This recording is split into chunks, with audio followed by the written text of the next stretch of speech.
하나님께서 당신에게 회복의 역사를 주시기를 바랍니다. 축복한 대로 되시기 바랍니다. 그렇게 되길 바랍니다. 청년 때에 조금 시간을 내어서 공장에서 일할 기회가 있었습니다. 젊은이들이 일하니까 힘자랑을 그렇게 해요. 저도 힘자랑하면 뒤에 빠질 사람이 아니잖아요. 그래서 책상에다가 무거운 짐을 얹어놓고 누가 많은 무게를 지고 멀리 가느냐. 참 어리석은 그런 경쟁이지요. 여러분, 아무리 이렇게 책상 위에 있으니까 안 일어서도 되고 그냥 짊어지고 가면 되는 거예요. 몇 킬로나 질 수 있을까요? 네, 아마 굉장히 무거운 짐을 지고 갈 수 있습니다. 근데 얼마나 갈까요?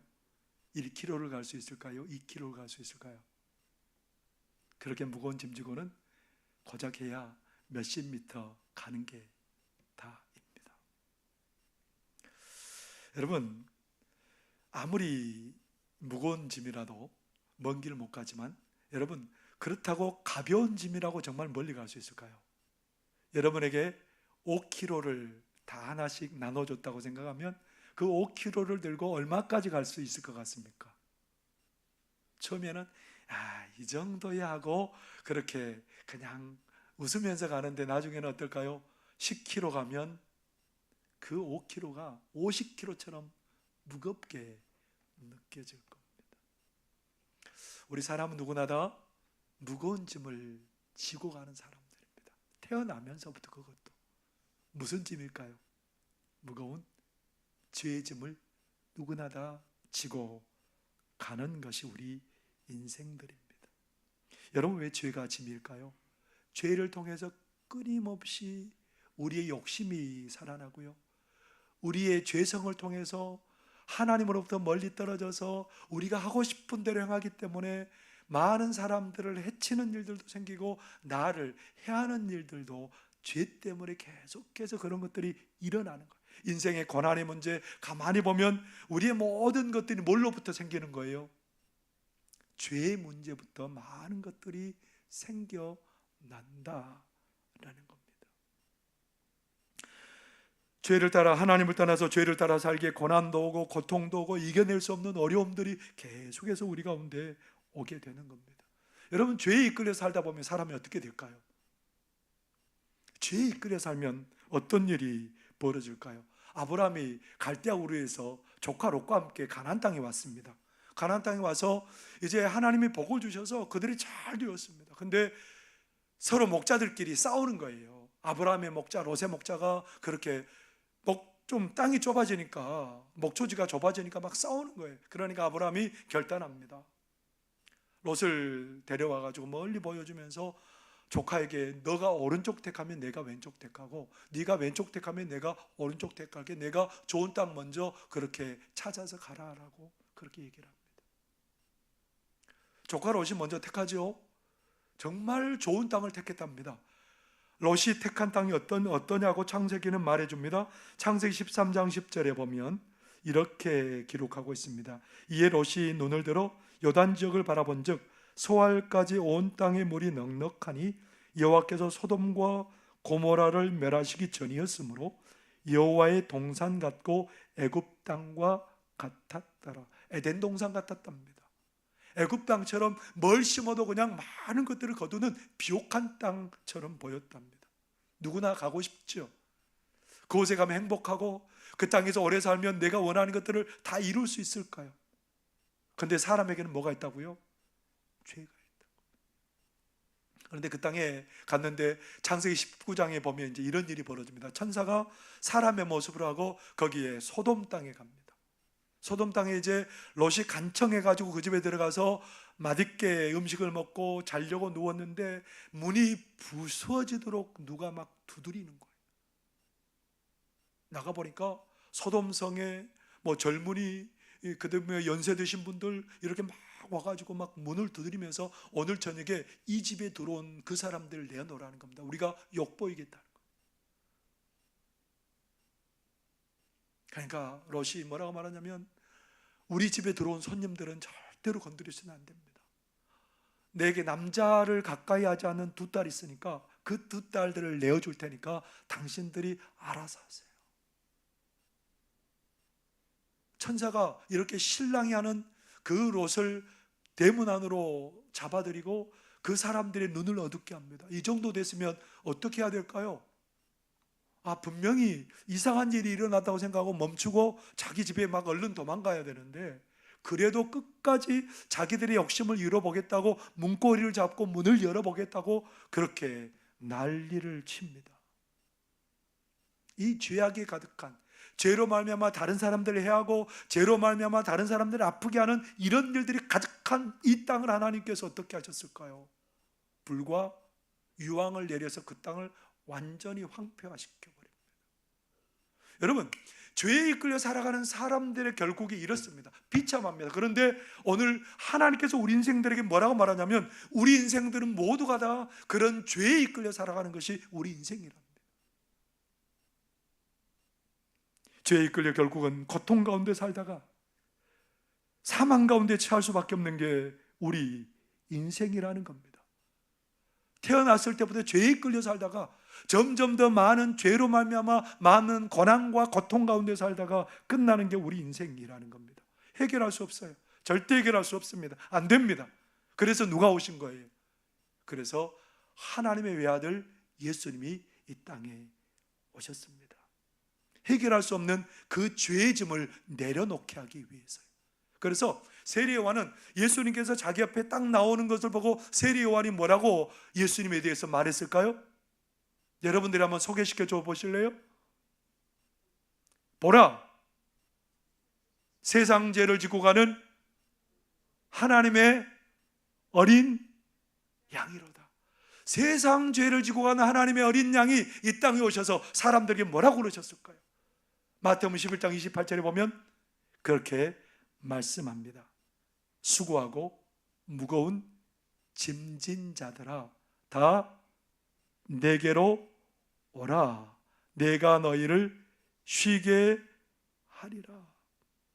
여러분, 우리는 죄에 이끌려 살다가 결국은 그 사망의 짐을 벗지 못하고 사망 가운데 처하는 우리 인생들, 죄로 말미암아 점점 더 고통의 세계에 들어가서 고통 가운데 헤매다가 그냥 그렇게 멸망해버릴 우리 인생들, 그 인생들을 위해서 누가 짐을 져주시기로 작정하신 거예요? 예수님께서 그 죄의 짐을 져주시기로 작정한 거예요. 무슨 말입니까? 그 죄 때문에 우리 인생들이 지고 가는 그 모든 무거운 짐을 다 예수님께서 지시기로 작정하셨답니다. 다 내려놔 버리시기로 작정하셨답니다. 예외 없이 다 우리가 조금만 더 가면 피곤해서 지치고 무너질 우리들인데, 우리 주님께서 그런 우리들을 부르십니다. 야, 내가 너의 짐 지고 갈게. 내가 너의 짐 지고 갈게. 시편 산책이라는 책을 쓴 조성옥 목사님이 있습니다. 그는 자기의, 누구에게나 인생의 굴곡이 있겠지만 자기의 인생도 참 굴곡진 인생이었다고 말합니다. 어떤 인생이었냐면요, 어렸을 때 태어났는데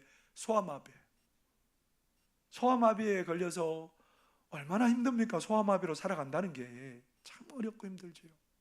근데 이제 열심히 공부도 하고 했는데 나중에 대학에 입시에 실패하고 많은 힘든 일을 겪습니다. 그런 가운데 가정이, 사업이 어려워져서 가정 경제가 막 이렇게 무너지게 되고요. 나중에는 자기 동생이 그렇게 죽음을 맞이하는 그런 일도 보게 되었습니다. 이런 일을 만나니까 이 사람이 얼마나 힘든지, 해석되지 않는 그 고난 때문에 몸부림치면서 시편을 읽기 시작합니다. 왜 내 인생에 이런 고난이 많습니까, 하나님? 그러면서 시편을 하나하나 이렇게 쭉 읽어가는데 점점 그 고난들이 점점 멀어지는 것 같고 기억에서 점점 사라지는 것 같고, 그는 하나님의 영광을 기대하며 바라기 시작합니다. 시편을 점점 읽어보면서 하나님을 신뢰하지 못했던 것들을 회개하게 되고요, 여전히 그런 연약한 인생들에게 함께 하신 하나님을 고백하게 되고요, 그리고 하나님의 사랑이 너무너무 크게 점점 느껴져서 이런 큰 은혜와 복을 내가 받아도 되는지 그렇게 의심할 정도까지 하나님의 사랑이 넘치도록 다가오는 것을 깨닫게 되었습니다. 그런 은혜 가운데 자기의 모든 짐이 내려진 거예요. 은혜 가운데 오히려 모든 짐이 내려지고 그 목사님은 그 짐을 져주신 하나님 때문에 마음의 참 평강과 기쁨을 누리게 되었답니다. 여러분, 누가 짐을 져주시니까 똑같은 상황인데 보는 눈이 달라지는 거예요. 하나님께서 예수님을 부르셔서 우리를 통해 그 예수님을 통해서 우리의 모든 짐을 내려놓게 하시겠다라는 겁니다. 죄의 짐을 벗게 하시겠다는 거예요. 사망에서 생명의 능력을 누리고 살게 하시겠다는 겁니다. 어떤 권세도 이제는 우리를 옥죄지 못하고 우리를 억압하지 못하고 우리를 자유로운 가운데 살게 하시겠다는 겁니다. 누구 때문에요? 예수님이 우리를 부르셔서 우리를 그 가운데 살게 하시겠다는 겁니다. 여러분, 복음 노래 중에 내게 오라라는 노래가 있습니다. 어떻게 가사가 쓰여졌는지 한번 보실까요? 죄에 빠져 헤매이다가 지쳐버린 나의 모습은 못 견디는 아픔 속에서 그렇게 쓰러졌을 때 아무도 오는 사람이 없어 정말로 외로웠네. 그때 주님 내게 찾아와 사랑으로 함께 하였네. 병든 자여 내게 오라. 가난한 자 내게 오라.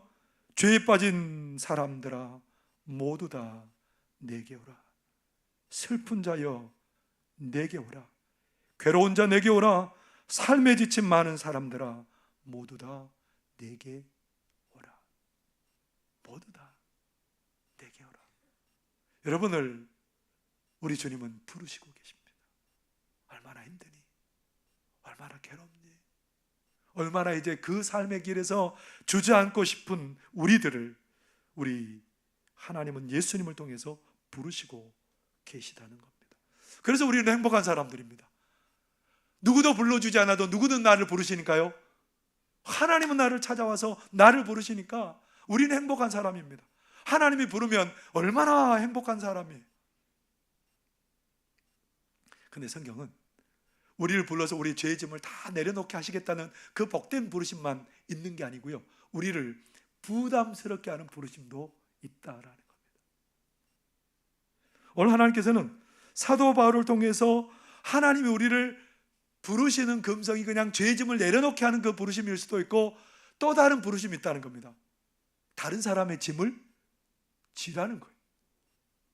오늘 본문의 말씀은 바로 그것을 얘기를 해주고 있는데요, 갈라디아 지역에 사도 바울이 1차 전도여행을 갔답니다. 1차 전도여행을 갔는데 갈라디아 지역 교회에 사도 바울이 뭘 외쳤겠습니까? 거기에 외친 복음이 뭘까요?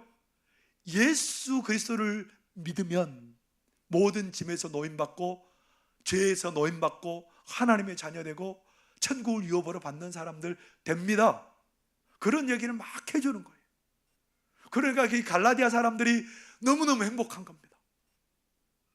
그 복음 때문에 내가 뭔가를 해서 그런 걸 받는 게 아니라 예수님을 믿으면 그런 은혜를 받는다니까 갈라디아 교인들은 너무너무 행복한 거예요. 그 복음을 듣고. 사도 바울이 갈라디아 교인들에게 외쳤던 복음이 뭐였을까요? 갈라디아서 2장 16절에 보면 이렇게 말씀합니다. 사람이 의롭게 되는 것은 율법 행위로 말미암음이 아니요 오직 예수 그리스도를 믿음으로 말미암는 줄 알므로 우리도 그리스도 예수를 믿나니 이는 우리가 율법의 행위로서가 아니고 그리스도를 믿음으로써 의롭다함을 얻으려 함이라. 율법의 행위로서는 의롭다함을 얻을 육체가 없느니라. 뭐예요? 우리의 행위로 우리가 뭔가를 노력해서 의롭게 되는 것도 아니고 뭔가를 얻을 수 있는 것도 아니라는 겁니다. 뭐 때문에요? 예수님을 믿음으로. 예수님 믿음으로 말미암아 놀라운 일들이 일어났다라는 겁니다. 죄의 짐이 벗겨지고요, 사망의 짐이 벗겨지고요, 예수님 때문에 하나님의 자녀 되고 우리가 새로운 것을 얻게 되었답니다.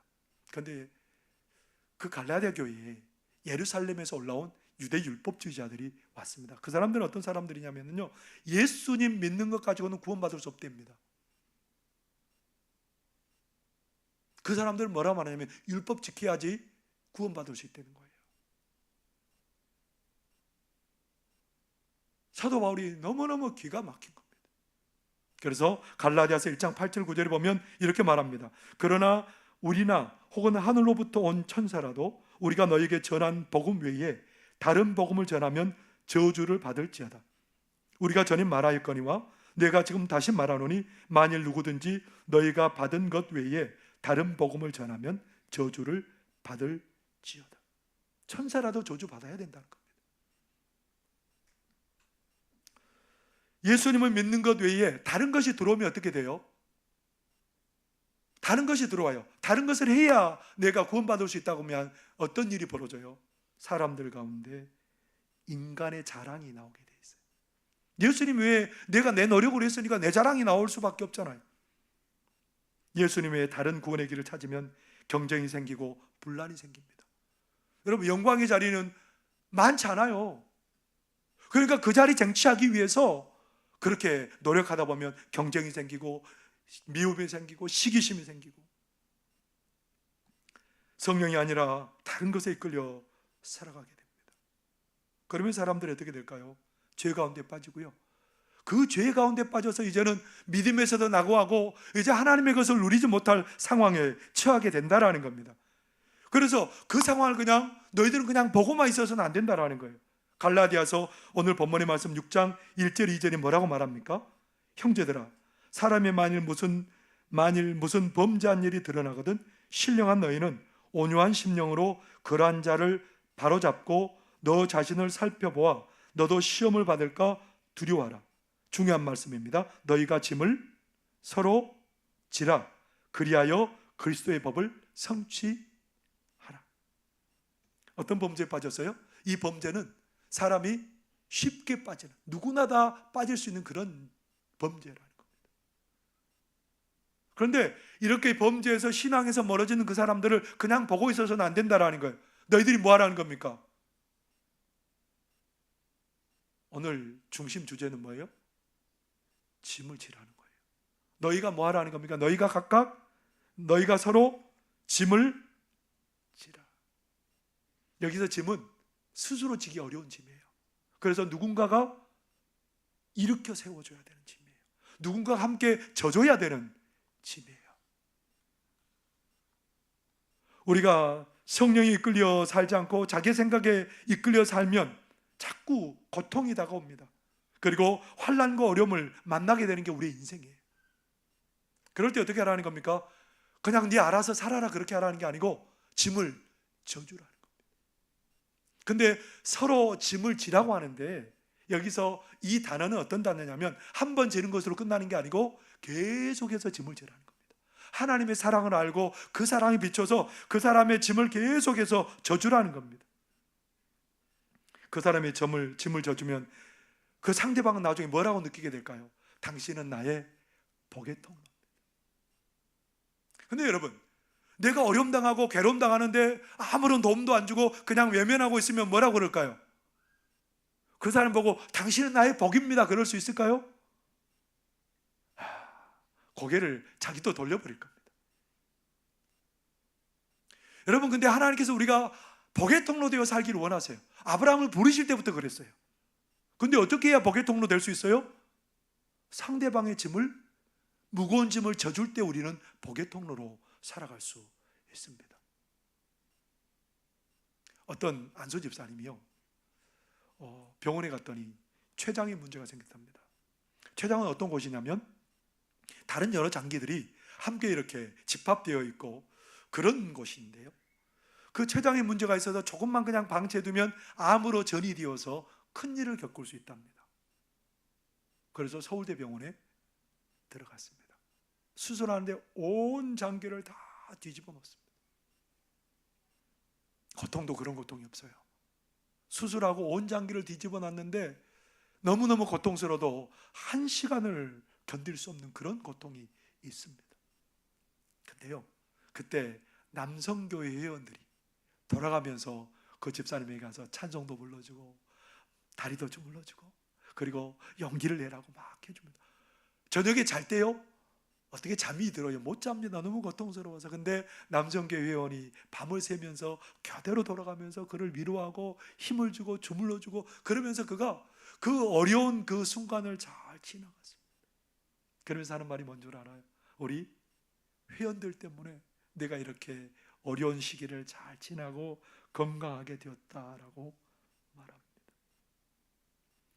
누가 같이 짐을 져주는 사람이 있었어요? 남성교회 회원들이, 그가 가장 힘들고 혼자 지고 가기 어려울 때에 그들이 함께 짐을 져주었답니다. 그래서 그는 그렇게 기쁨으로 지금도 고마워하며 살아갈 수 있답니다. 이렇게 하나님의 은혜를 받은 사람들은 다른 사람의 짐을 져주고 그 사람을 복되게 만들어주는 그런 삶을 살아가는 사람들이라는 겁니다. 조정민 목사님이 왜 구원인가라는 책을 쓰는데요, 그는 이제 그의 책에서 일본 선교사님의 얘기를 합니다. 일본 선교사인 소다 가이치라는 분이 1921년에 우리나라에 선교를 왔다가 해방되기까지 1000명의 고아들을 그렇게 섬겼습니다.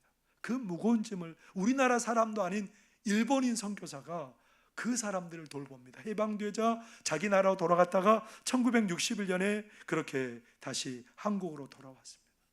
그래서 다시 보육원에서 고아들을 섬기고, 그리고 한국에서 목숨을 이렇게 숨을 거두고 외국인 묘역에 선교사님들만 묻히는 그곳에 묻히게 되었습니다.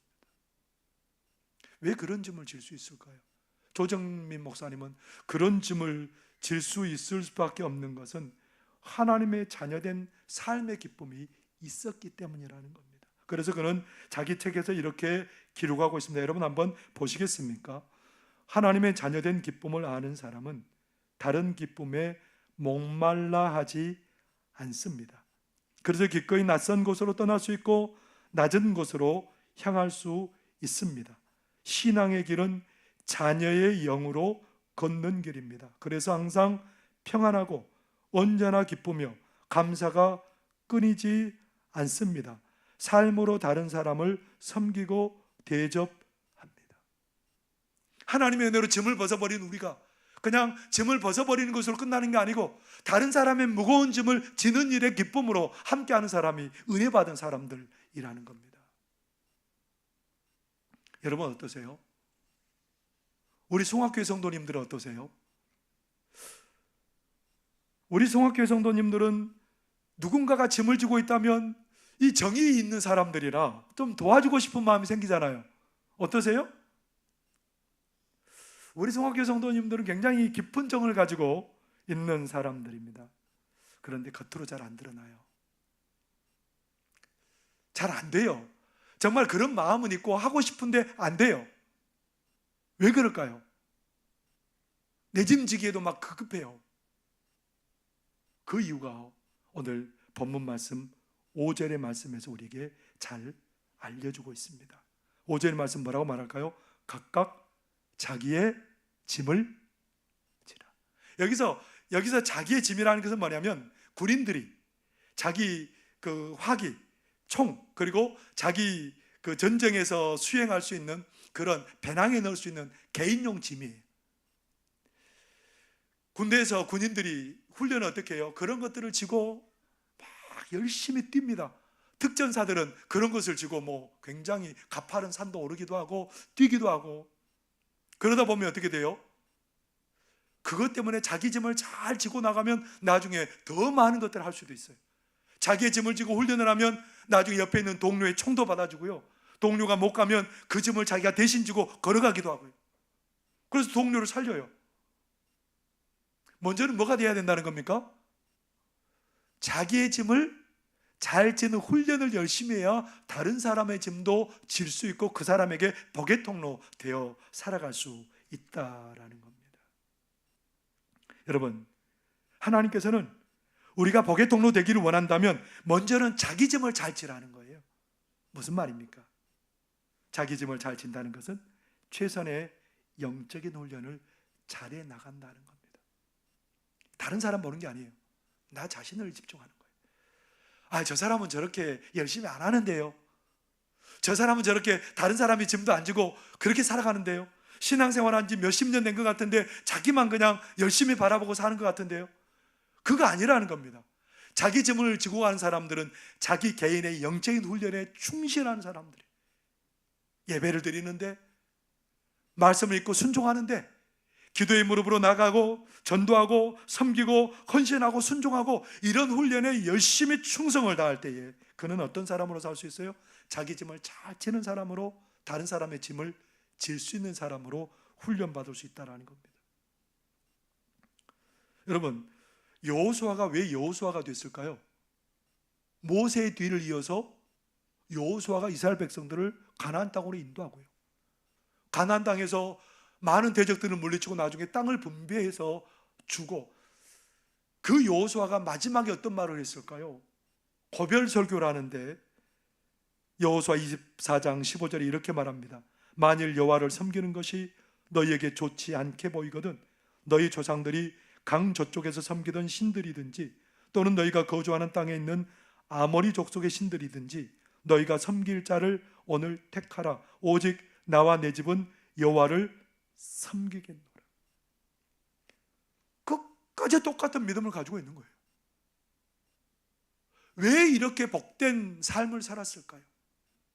그는 자기 훈련을 잘 하는 사람이에요. 자기 짐을 잘 지는 사람이에요. 모세를 수종들면서 열심히 훈련했습니다. 그리고 하나님의 말씀을 계속해서 붙들면서 훈련했습니다. 자기 짐을 열심히 졌기 때문에 민족의 짐을 질 수 있었고, 그리고 많은 사람들에게 복의 통로의 역할을 감당할 수 있었던 겁니다. 여러분, 자기 짐 잘 지고 계세요? 자기 짐 잘 지고 계세요? 다른 사람의 짐도 져주고 계세요? 근데 오늘 본문의 말씀의 전후에 보면 열매에 관한 얘기가 나와요. 내 짐을 잘 지지 못한 사람은 절대 열매 맺을 수 없다는 얘기죠. 다른 사람의 짐을 져주지 못한 사람 열매 맺지 못한다는 겁니다.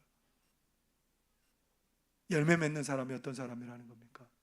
내 짐을 열심히 지고 다른 사람의 짐을 져주는 그 사람이 열매 맺는 삶을 살아갈 수 있다는 겁니다. 메리언 앤더슨이라는 미국의 흑인 알토 가수가 있습니다. 이 메리언 앤더슨이 태어났는데 집이 가난해요. 집이 가난하니까 학교를 계속해서 보낼 수 없으니까 그 교회에 다니는 사람들이 이 아이의 재능이 너무너무 아까워서 그렇게 후원금을 모아서 이 아이를 학교에 보냅니다. 학교에 보내서 이 아이가 출중한 실력을 갖고 나중에 노래를, 큰 무대에 서서 노래를 부르는데, 그 당시에는 어떤 시대였냐면 백인들이 흑인을 너무너무 얕잡아 보고 그렇게 자리를 안 내어주는 그런 시대였습니다. 근데 이 메리언 앤더슨이 무대에서 노래를 불렀는데 어떻게 악평이 쏟아졌냐면요, 여자 목소리가 아니라 남자 목소리 같다, 알토인지 베이스인지 구분이 안 된다, 악평을 쏟아놨습니다. 이것 때문에 이 메리언이 나는 이제 절대로 노래 부르는 일이 없을 것이다 작정했습니다.